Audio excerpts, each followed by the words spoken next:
Hello, it's 7 o'clock. This is Sky News Breakfast. These are our top stories here this morning. Calls for urgent help as millions of households face being plunged into fuel poverty, with energy bills set to surge by 80%. I can't tell you how I'm going to do it, but I'll have to. And a warning from the Chancellor that even those on £45,000 salaries could struggle to cope with soaring bills this winter.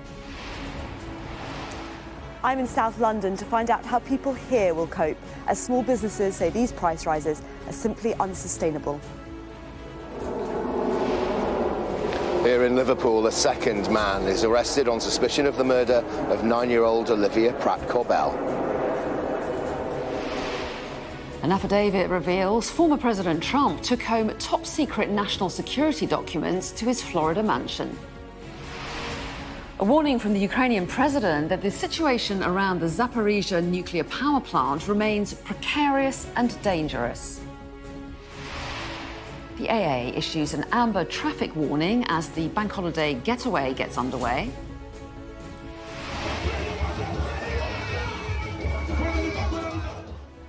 Carnivals return this weekend. The Notting Hill Carnival is back on the streets of London for the first time since the pandemic.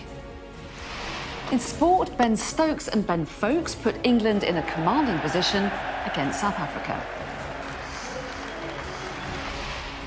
Plenty of settled weather to enjoy this bank holiday weekend, but there are a few showers around today.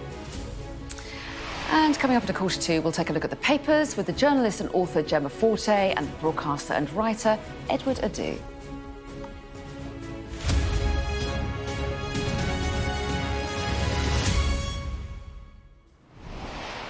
Hello, good morning and welcome to Sky News Breakfast. The government and Tory leadership candidates are under increasing pressure to set out plans to help millions of households facing fuel poverty, with energy bills now set to soar by 80% this autumn. Yesterday, the energy regulator Ofgem raised the price cap to £3,549, which experts have warned is simply not affordable. But it's not only the most vulnerable who will suffer. The Chancellor is warning this morning that even middle earners will be hit hard by the price hikes. Speaking to the Daily Telegraph, Nadeem Zahawi said, "My concern is that there are those who aren't on benefits. If you're a senior nurse or a senior teacher on £45,000 a year, you're having your energy bills go up by 80% and will probably rise even higher in the new year. It's really hard." Sky's business correspondent Paul Kelso reports. We'll hear more, actually, from Paul a little bit later. We're going to hear more from Madeleine Ratcliffe now, because it's not just families, but a new poll has suggested that a quarter of small businesses say that their bills will be unsustainable within a year. Madeleine, you're in South East London, aren't you? Are businesses there feeling concerned about the winter ahead? Morning, Anna. Yes, they are. It's, that 80% rise in the price cap is obviously going to squeeze not just vulnerable people, as the Chancellor said. It's going to be a nightmare for households across the country. But spare a thought for businesses who don't see the price of their gas and electricity capped at all. And that means that some businesses have seen the cost of their gas and electricity go up by more than 300 or 400% since February alone. And so this poll out this morning by YouGov won't come as a surprise, some of the findings from that. YouGov have found that over a quarter, more than 25% of small, medium-sized businesses say that these energy prices at the moment are just unsustainable over the next 12 months. And there's a real risk that they will go out of business trying to pay them. 5% are already saying that their energy bills are unaffordable. And for the rest, how will they survive? They say there's no option but to pass those energy costs onto their customers through higher prices. Now, the Chancellor is looking at support for businesses, perhaps a VAT or a business rate cut like we saw during the COVID pandemic. But there is a real risk that for many businesses who did survive those lockdowns, they now will fold because of this energy crisis. Thanks very much indeed. So there's growing pressure on the Tory leadership candidates to set out exactly what they'll do to help the millions of households facing financial hardship due to those soaring energy bills. Boris Johnson has pledged that whoever succeeds him as Prime Minister will announce extra cash next month to support families. But Labour's warned that the frontrunner Liz Truss's plans would leave 4 million families out in the cold if further direct support is only rolled out to people on benefits. Well, let's speak now to the chair of the Education Select Committee and Rishi Sunak supporter, Robert Halfon. Very good morning to you, Robert Halfon. Thanks for joining us here this Saturday morning. So we're in an extraordinary situation, aren't we? This unprecedented jump in energy bills, which we're all facing as a nation, up by 80%, the energy price cap. Does Rishi Sunak have a fully costed plan to deal with it? And if he does, can we not see it? Well, you're right that the situation is grim. You've just been talking about small businesses. A fish and chip shop in my constituency of Harlow has seen takings go down by £5,000 a month, while their energy bills have gone up from £1,800 to £3,000 a month. And my local GP surgery, his gas for the surgery is going currently £10,000, going up to £24,000 a year. And of course, clearly this is unsustainable. And that's why I think that what Rishi Sunak has done so far is, when he was Chancellor, is incredibly important, because £1,800 going to, £1,200 going to 8 million vulnerable families, everybody getting a rebate of £400. That is working its way through the system. The fuel duty cut, the cut in national insurance tax for 70% of households. And he has said that if he is elected as Prime Minister, he will implement a significant intervention in the same way that he spent £37 billion helping people through the current crisis in terms of the cost of living. But don't we need to know detail? I mean, it's quite vague what he said. He's promised help for the most vulnerable, but also on businesses. What's he said about the exact help the business can expect? Because they don't even have a price cap. Their prices, the energy bills will go up uncapped, and they're really concerned. People need to make plans, don't they? So the new Prime Minister will be in place in a week or so. Rishi Sunak has made it very clear that he will set out a plan pretty quickly in terms of how people are going to be helped with their bills, whether it's small businesses, the public services, and families. I mean, my own view, and I'm speaking personally for myself, is that what needs to happen is that there needs to be a social tariff for the most vulnerable and those who are just about managing, a small business tariff from the energy companies, because the big businesses can pay these energy bills. It's the small businesses who are going to go under, like the fish and chip shop that I mentioned in my constituency. And there also needs to be an essential public services tariff, because I gave you the example of the GP surgery. My area is education. I mean, schools are absolutely paying a fortune on their energy bills. What does that mean? If they're spending all their money on paying their gas and electric, it means less money for frontline staff, for teachers and support staff, for doctors, for nurses, whatever it may be. But I'm absolutely clear, and this is one of the reasons why I'm supporting Rishi Sunak, because it would have been very easy to promise tax cuts for big business, but the government's going to face a triple whammy of cost of living, energy bills. There's debt to pay off, 85 billion of debt interest alone over the coming year, 2 trillion in debt overall. We've got the economy to sort out, public spending pressures as well. So these things are not easy. But I think if you look at what Rishi Sunak has done in the past, spending £37 targeted support, he's very clear that he will make that intervention if he becomes Prime Minister next week. OK. Sorry to interrupt. The point I'm making, really, is that we heard from the regulator, Ofgem, saying, and quite unusual for a regulator to speak like this, saying that the government needs to act urgently and decisively. The consumer champion, Martin Lewis, is such an expert in these issues, has called it a catastrophe, plain and simple. People don't want to wait that long. Shouldn't something be happening right now?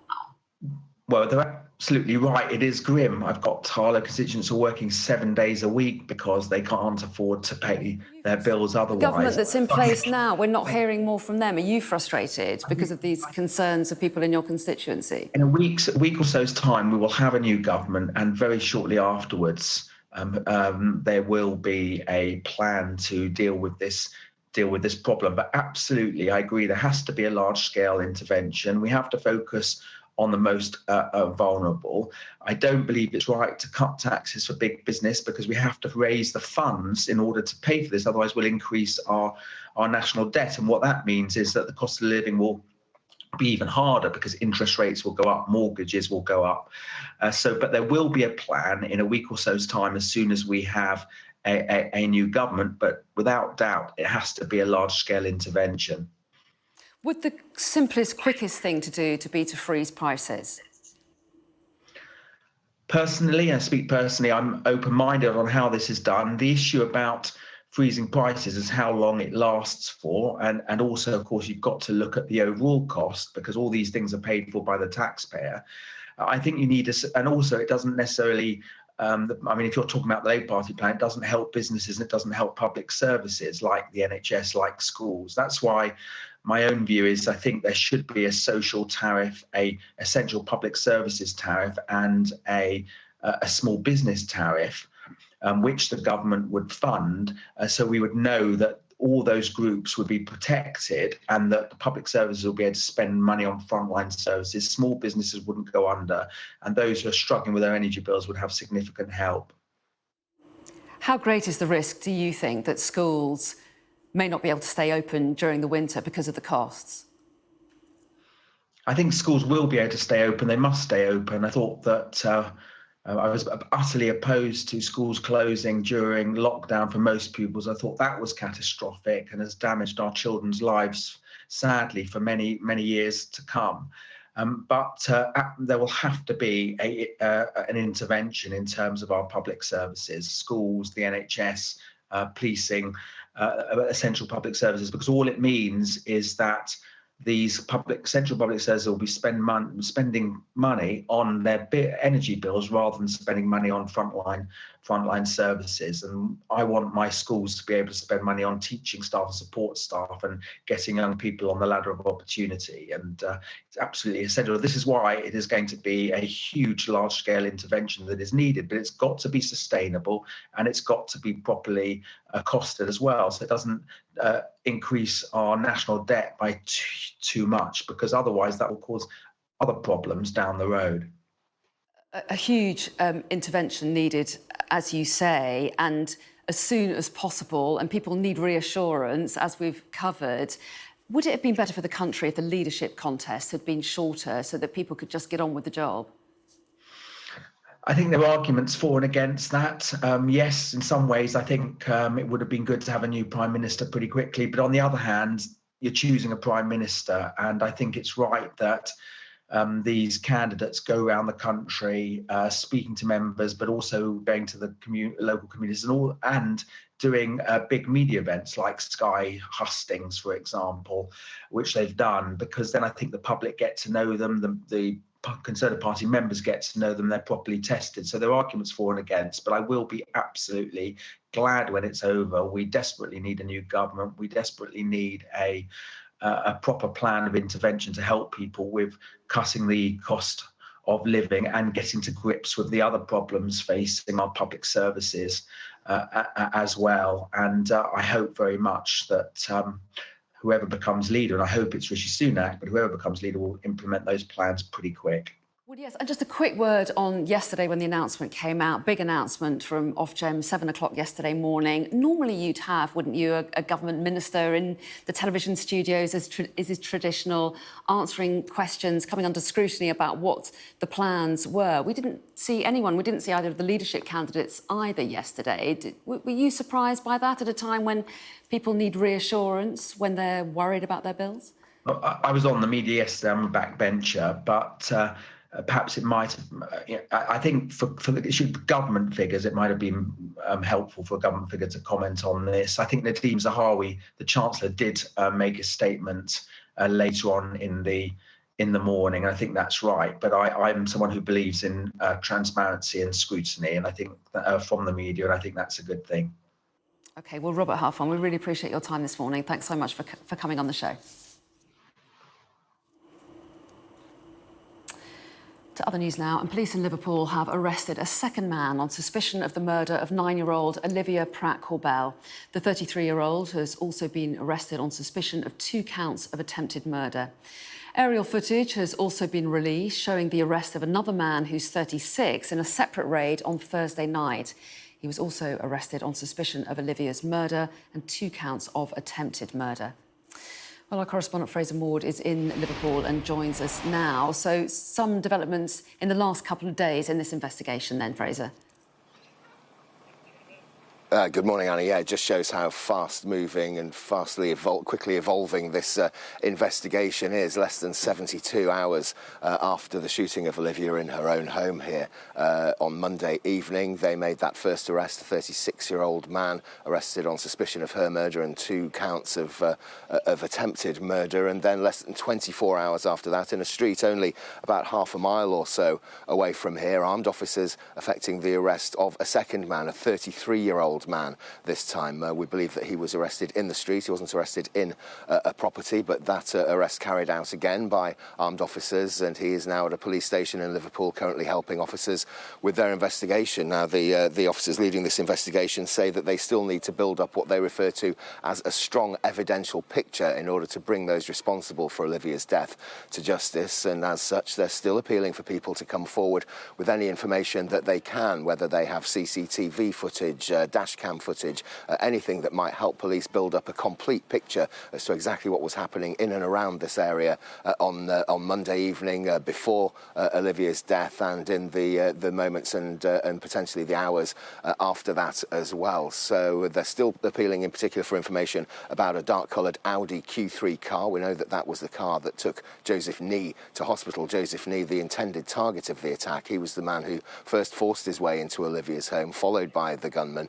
His associates then chose to take him to hospital, leaving Olivia dying on the floor in the front porch, the front entrance of her own home. So police have identified that driver and spoken to him. No arrest was made there. They've also identified the man who was with Joseph Nee when the attack started here on Monday evening. They've questioned him and still no arrest has been made there, no charges brought. So the investigation is still continuing at pace. 2 arrests within the space of 24 hours. Investigations here at the scene will continue, but in the meantime, officers will continue to question 2 men now. A 36-year-old arrested on Thursday evening, a 33-year-old arrested yesterday afternoon, both on the suspicion of the murder of Olivia and also on suspicion of 2 counts of attempted murder. Fraser, thanks very much indeed. Now, former President Donald Trump took highly classified documents home to his Florida mansion after leaving the White House, including 25 marked top secret. That information was contained in a legal document giving the reasons the FBI raided the former president's resort of Mar-a-Lago earlier this month. Mr. Trump has responded, calling it a public relations subterfuge. David Blevins reports from Washington. The decision to search the home of a former president was unprecedented. The decision to unseal the affidavit which led to the operation, highly unusual. 21 of the 38 pages have been heavily redacted to protect witnesses and the integrity of the investigation. The affidavit reveals that of 184 documents handed over from Mar-a-Lago last January, 25 were marked top secret, and they suspected there were more. Mar-a-Lago is the furthest thing from a secure facility.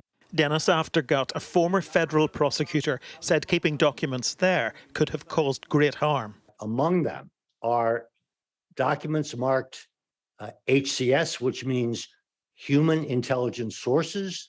That can be American foreign intelligence assets undercover in foreign countries whose disclosure could easily result in them being killed. How would you anticipate President Trump's legal team responding to what has been revealed today? His apparent strategy in what he has filed previously has been the political approach, not the legal approach.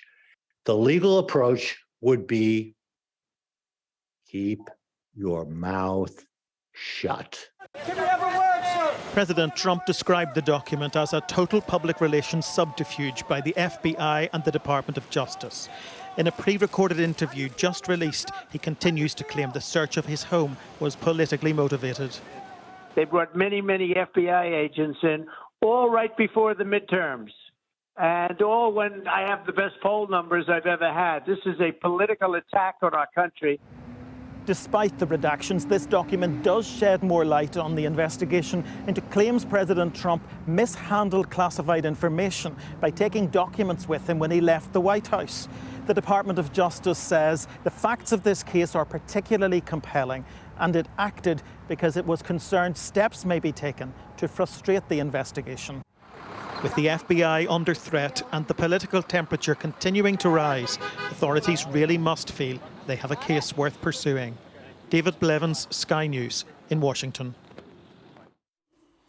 Also making the news this morning, as the last bank holiday weekend of the summer begins, drivers are being warned to expect delays on major routes. The AA has issued an amber warning and expects traffic to peak between 10 a.m. and 4 p.m, with a mixture of day trips, festivals and sports fixtures causing increased congestion. It says nearly half of the UK's drivers are going to hit the roads over the course of this weekend. Amateur gardeners will be banned from using peat-based compost in England from 2024.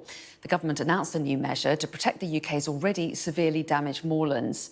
Peatlands are the UK's largest carbon sink, host to some of the most threatened wildlife. They also filter water and prevent flooding.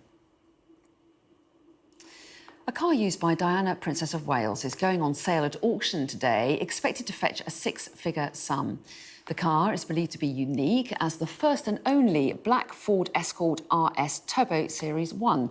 The car was driven by Diana from August the 23rd, 1985 to the 1st of May, 1988.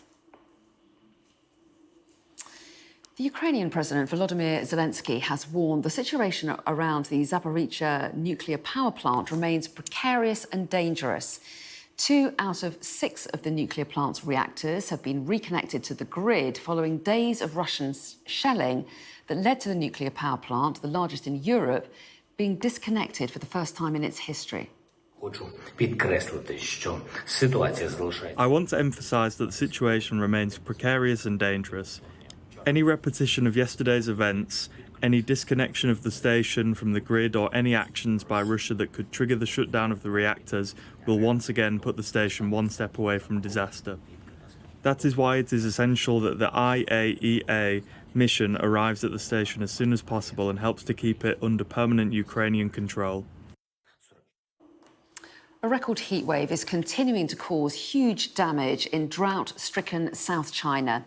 These contrasting satellite images taken in August 2021 and August this year show the ongoing drought has reduced China's biggest freshwater lake to just 25% of its usual size. Well, the lake water's dramatic decline has cut off irrigation channels in one of China's key rice-growing seasons.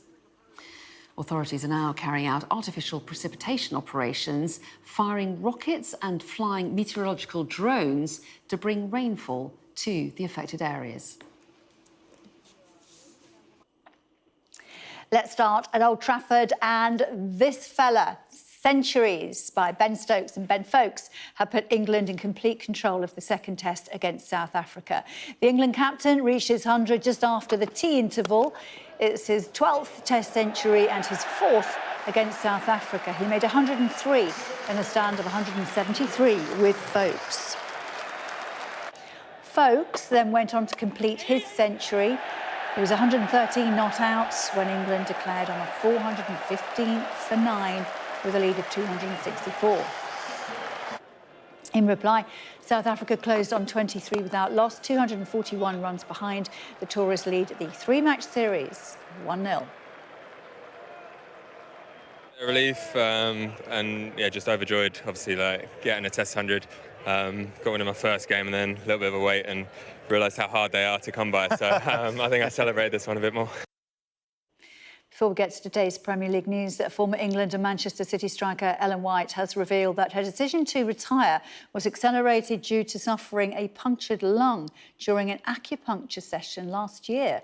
White was recommended acupuncture after returning from the Tokyo Olympics with back spasms, but the trauma she experienced during and after the treatment hastened her decision to retire after England's successful Euros campaign.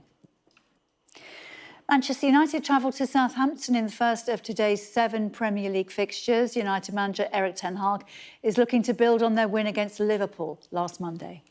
It's about transition, it's about running, it's about battling and fighting, and then we have to make it our game. So it's a real challenge for us to do that. Liverpool manager Jurgen Klopp's not overly concerned about their start to the season. They're still looking for their first league win of the campaign before today's game against Bournemouth. We understand the situation. I have a sense that our people understand the situation as well, and so I can't wait to create a special atmosphere and feel together, team and crowd, to make things happen.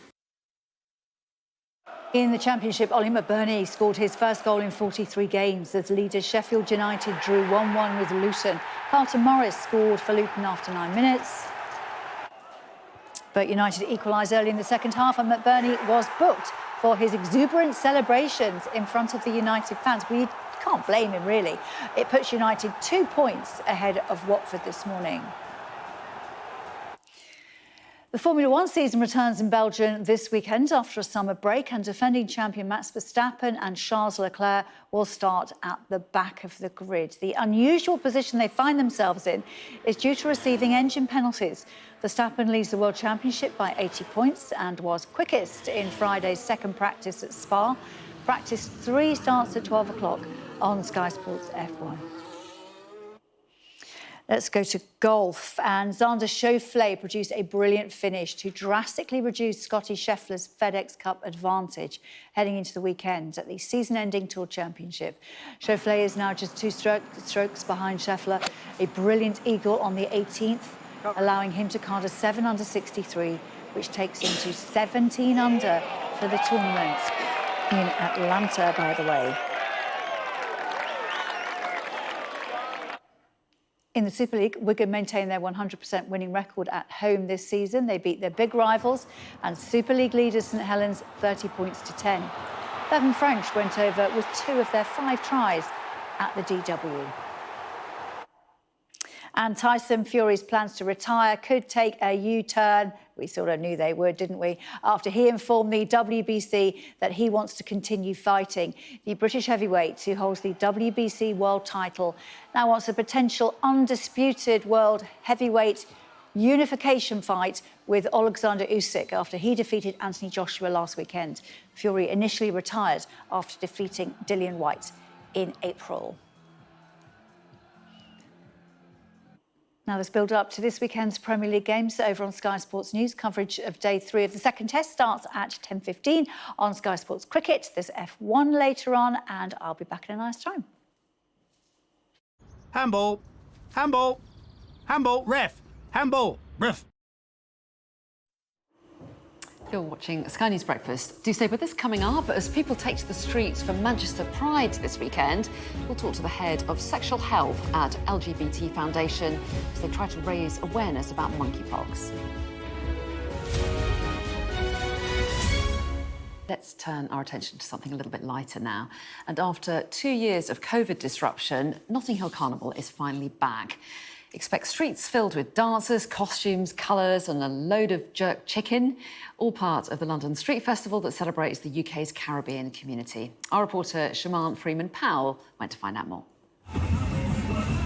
This summer, Caribbean carnivals across the country finally got back on the road, celebrating the culture and contributions the Caribbean islands have made all over the UK. And in Manchester, it was extra special, marking 50 years since it all began.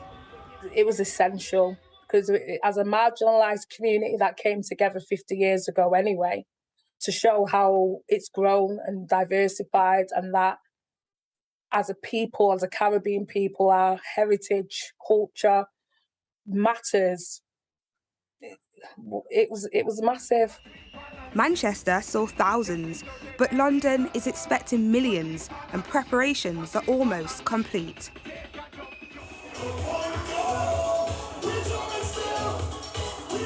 Costumes like these are made months in advance and dance moves perfected. C has been designing costumes from her flat all summer. Hard work, but worth it. I think it's important because it's been a really difficult time for our communities. I think COVID's hit our communities more than maybe other people. And I just think it's a time for everyone to get together. You know, a lot of people are still quite nervous about going out, but it's just a way for everyone just to kind of let go of all their worries and just, I don't know, it's a feeling of freedom, isn't it? And that's what Carnival is about, I think, as well. This weekend, sound systems will boom. The air will be filled with the sweet smell of jerk chicken and millions of hips will be swaying down these streets. After 3 long years, organisers hope it's an event everyone can enjoy, a priority for police too. This year at Carnival we are going to have safer spaces. We're working really closely with partners around safer spaces, and these are places where women and girls, if they feel unsafe or they're uncomfortable or they need support, they can come to those safer spaces for us to listen to their concerns and investigate those concerns. The police aren't the only ones getting ready for the storm of celebration about to hit West London. It may be quiet now, but up to 2 million carnival goers are expected to turn up this weekend, dancing and partying until the city shakes. Shimon Freeman-Powell, Sky News. Well, people in Manchester will take to the streets this weekend to celebrate Pride, but many are worried about the recent rise of monkeypox. Health bosses have issued special advice ahead of the event, while organisers see it as an opportunity to raise awareness about monkeypox. Well, joining me now is Lauren Duffy, who's Head of Sexual Health at the LGBT Foundation. Very good morning to you. So there has been a lot of concern around monkeypox, hasn't there? What's your message to anyone that's heading to Pride who might be worried? So what we're asking people to do this weekend is to check themselves for symptoms before they go out. If they're feeling unwell in any way or they think that they might have monkeypox, then stay home, contact 111 or their sexual health clinic. And then if they're out for the weekend and they're having new sexual partners, just make sure they're exchanging details with them so that if anybody becomes unwell afterwards, you can get in contact. And will most people have been vaccinated? How difficult is it at the moment to get hold of a vaccine? So some people have been vaccinated, but those that have been vaccinated have only had 1 dose so far, and it's recommended that there are 2 doses. We're also in a period of time at the moment where we know that there will be more vaccine coming into the country in September, but there is a bit of a gap. So it's probably useful to remind people as well that whether you've been vaccinated or not, you're not fully protected from monkeypox. So it's a good idea to take precautions. And what are the symptoms they should look out for? And if they do get symptoms, how concerned should they be? How serious can it be? So monkeypox is a viral infection, which essentially means that lots of the symptoms are classic viral symptoms, things like fatigue and fever. But actually, the main symptom that we're talking about with monkeypox is ulcers or blisters, and people might have one or more than one, and they're usually on their face or their hands or their genitals. It can be quite painful. For the majority of people, they probably don't need much treatment, if any. But of course, people want to avoid the pain and having an infection if at all possible. Absolutely. And latest figures seem to suggest that cases are coming down. Is that a sign that the outbreak's slowing down, do you think? Is there cause for some optimism here? Potentially, but we're always slightly behind with numbers, remember, because there's a window period between infection and showing symptoms. So it's I think we need to keep an eye on the data. But it's also, while we're talking about that data, really important to mention that this is a relatively small outbreak still, although we'd want to do everything we can to prevent it from spreading. We are still talking about 58 cases today in Manchester. So I don't want people to be overly panicked or particularly worried about this and let it impact on their mental health or their well-being. OK, well, messages heard loud and clear. Lauren Duffy, thanks so much. And are you heading there yourself later today? I am. Great. Have a really good time. Enjoy. Thank you.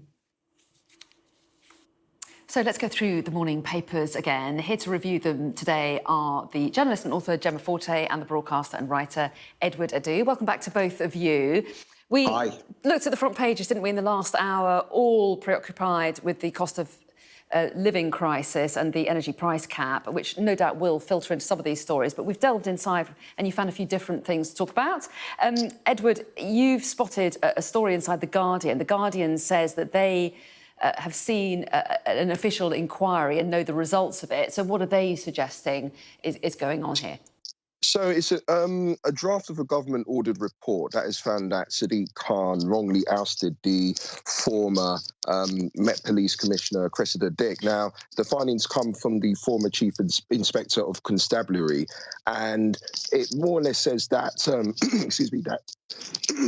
that Dick was Cressida Dick was fairly untreated and branding the mayor's actions and decision-making as irrational and unreasonable. Now, Sadiq Khan has fought back and he's consulting lawyers and said he believes that the report to be biased and factually flawed. And to quote, the report also says that the treatment was oppressive and that she was placed under unfair pressure.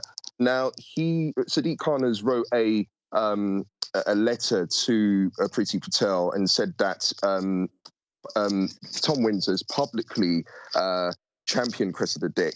Now, it seems that an issue which we thought would have possibly been put to bed because obviously a new commissioner has been put in place, it still seems to be escalating. So in terms of the beef, whether there was any beef between Sadiq Khan and Cressida Dick, I mean, this report is clearly stating that, she was ousted. Sadiq Khan is saying it's a bit of a tick for tack between the report and what Khan is saying. So it'd be interesting to find out the true findings and as to what actually took place and whether the claims of the report, whether any of the claims are actually true. Well, that's right. We'll have to wait to get more clarity on that. But clearly a bit of a row going on there. Gemma, you're taking us inside The Guardian as well, and this is the response by President Macron to Liz Truss's comments about him at a hustings earlier this week. That's right. She was asked, and I would say it's a dubious question in the first place. She was asked, Macron, friend or foe? There was hesitancy, she was sort of giggling, and then she made some comment about, oh, well, I'll judge him on his actions, which has sort of blown up on Twitter. And so it was put to Macron, what he thought about these comments, which in my view are at best inelegant and at worst sort of a bit moronic and xenophobic. And he said, I wouldn't hesitate to call Britain an ally. He pointed out, that if you're an ally or an enemy, there isn't a neutral sort of position there. And he also said the United Kingdom is a friendly nation, regardless of its leaders, sometimes in spite of its leaders. It's not diplomatic and it's ludicrous. The French are our nearest neighbours. They are NATO allies.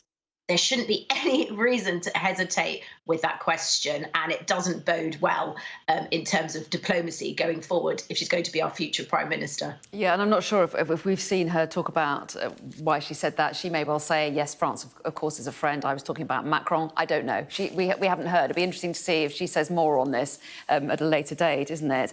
And Edward, inside the Mail, it's a bank holiday, so the traffic's going to be bad. It's essentially the main message, isn't it? It's going to be bad. There's a main message with obviously the ongoing issue with some flight cancellations, the issue with engineering works. No one likes to hear that term or that reference, engineering works, with some. I think Charing Cross Station is closed. The West Coast Main Line, I think there's going to be restrictions, or there's certainly going to be some restrictions in place. We've got Reading and Leeds festivals. We've got Notting Hill Carnival. You just mentioned and you spoke to your guest about Manchester Pride. Lots going on. Technically, it's the last bank holiday before Christmas. It's the last time where people can kind of go and enjoy themselves, but there's going to be gridlocked. I mean, apparently it's going to be literally over 10 million people, on the roads. I was in East London yesterday and noticed that people had already decided to leave early and to go on their travels. And it's set to get worse over the weekend. So my advice is, I'm not a travel expert. take time out and don't get stressed on the road, because I was stressed last night. I mean, a 40-minute journey nearly took me 2 hours. Oh, that's the worst, isn't it, when you're just not moving in traffic? I can't believe you said the word Christmas, though, but I'm going to move on from that. Oh, don't say it's the end of summer. I can't get my head around that. That's doesn't bear thinking about. Gemma, let's take a very quick look inside the eye next. We said we probably would come back to the cost of living crisis because it's dominating the papers. You've picked out a story that reflects on what it might mean for schools. That's right. As you say, this is all spilling into the middle of the newspapers as well.